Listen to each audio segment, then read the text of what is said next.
Et pour terminer cette première petite série de vidéos, je sais pas franchement s'il y en aura d'autres après, parce que j'ai pas vécu non plus 350 milliards de choses bizarres, paranormales. Du coup, je voulais finir par les événements les plus récents. Là, c'est un peu plus sur le sujet de la communication avec les morts. Donc en fait, c'est des événements qui se sont passés en 2013. Ceux qui me connaissent personnellement dans la vie réelle savent qu'en 2013, j'ai perdu mon compagnon. Donc ça faisait déjà, ça faisait peut-être un petit mois qu'il était décédé. J'étais tranquillement installée sur mon ordinateur en train de bloguer. Sauf que j'ai toujours blogué sans qu'il le sache en fait. Parce que j'ai commencé à bloguer en 2012. Je me suis toujours occupée de mon blog en fait sans qu'il le sache. Bref, c'était un peu mon jardin secret. Je le faisais quand il n'était pas là, quand j'étais toute seule, voilà. Pour résumer la situation. Et du coup, en fait, ça faisait un petit moment déjà que j'avais pas posté de choses et du coup j'étais en train de m'occuper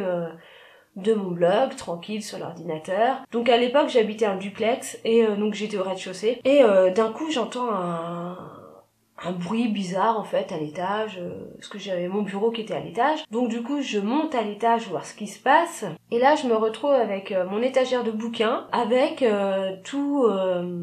avec comment dire 4-5 bouquins tombés par terre. Bon, vous allez me dire, ouais, ok, t'as des livres qui sont tombés, il suffit juste un petit truc, un truc à bouger, et puis voilà, c'était mal calé. Sauf que ils s'étaient pas tombés de façon aléatoire au sol, c'est-à-dire je les ai vraiment retrouvés 6 bouquins superposés les uns sur les autres. Alors, j'ai pas fait d'expérience scientifique non plus là-dessus pour savoir si en lâchant des bouquins dans une bibliothèque comme ça, bizarrement, ils vont réussir à tous se retrouver et puis venu de n'importe quel coin de la bibliothèque, c'est ça le pire. C'est que c'était pas genre une pile de 5 qui s'était cassé la gueule, c'était vraiment dispatché dans la bibliothèque, quoi.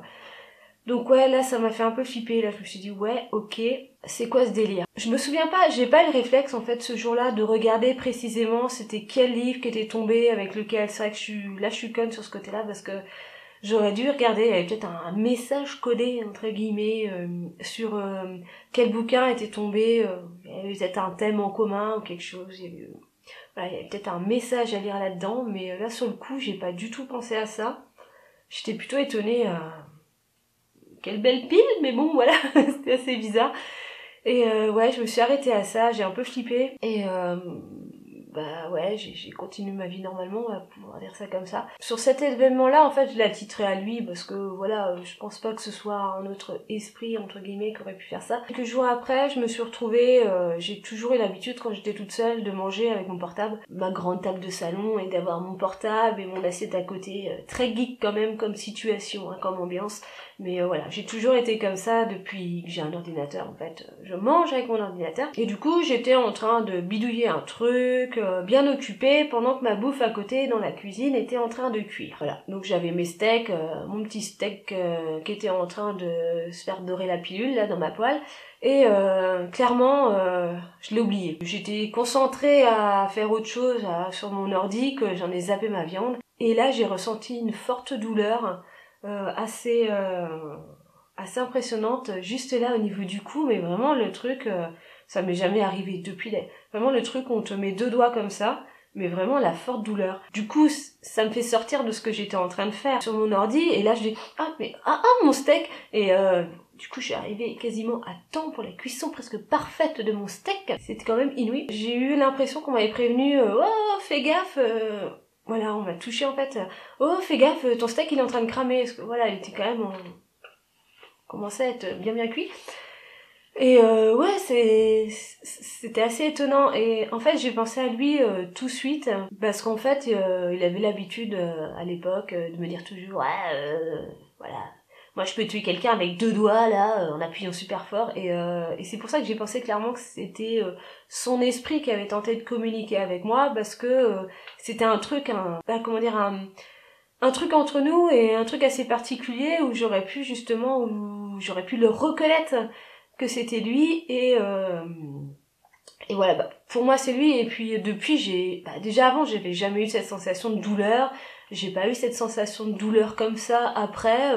C'est la seule fois de ma vie, hein. J'ai une sensation qu'on me fait 2 points là dans le cou, quoi. Donc pour moi, clairement, il y a eu quelque chose qui s'est passé et pour moi, je l'ai vraiment attribué à son esprit qui avait tenté de communiquer avec moi, qui avait communiqué avec moi d'ailleurs. Et c'était clairement pour me prévenir que mon steak était en train de cramer.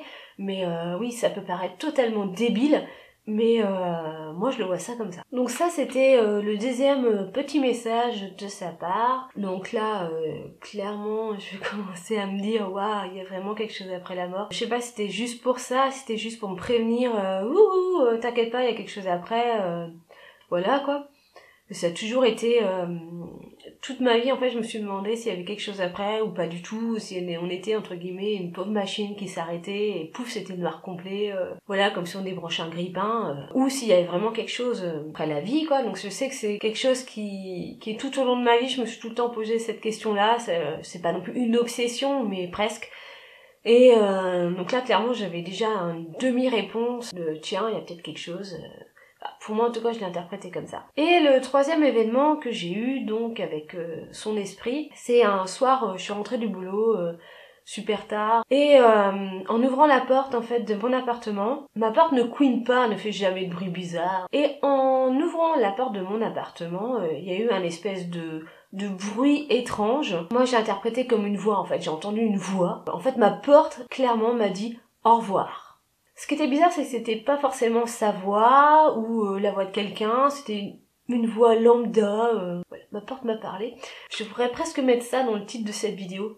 Ma porte m'a parlé. C'était assez particulier et du coup j'ai le réflexe de refermer, de rouvrir. Je dis non, j'entends des voix.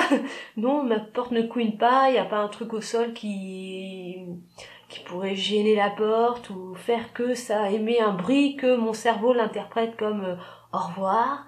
Mais et en même temps quand j'ai ouvert la porte, ma porte était ma porte m'a pas paru plus lourde ou plus légère que d'habitude, c'est plus ce que ça a fait. J'ai eu une sensation de flux d'air en même temps et ouais, j'ai eu l'impression de prendre un espèce de courant d'air dans la gueule, un léger courant d'air dans la gueule, alors que rien n'était ouvert chez moi, et donc avec ce au revoir, c'était assez particulier. Il y avait rien de particulier pour qu'il se puisse se passer ça ce jour-là, donc voilà. Et là, ça a été le dernier événement en fait qui a survenu parce qu'après plus rien du tout, quoi. Mais vraiment clairement plus rien.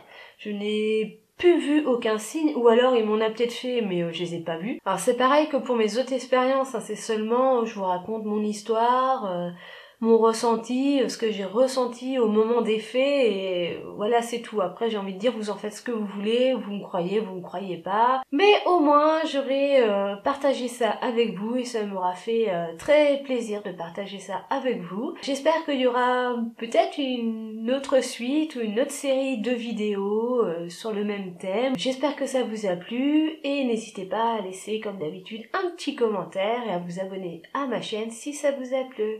Merci et à bientôt!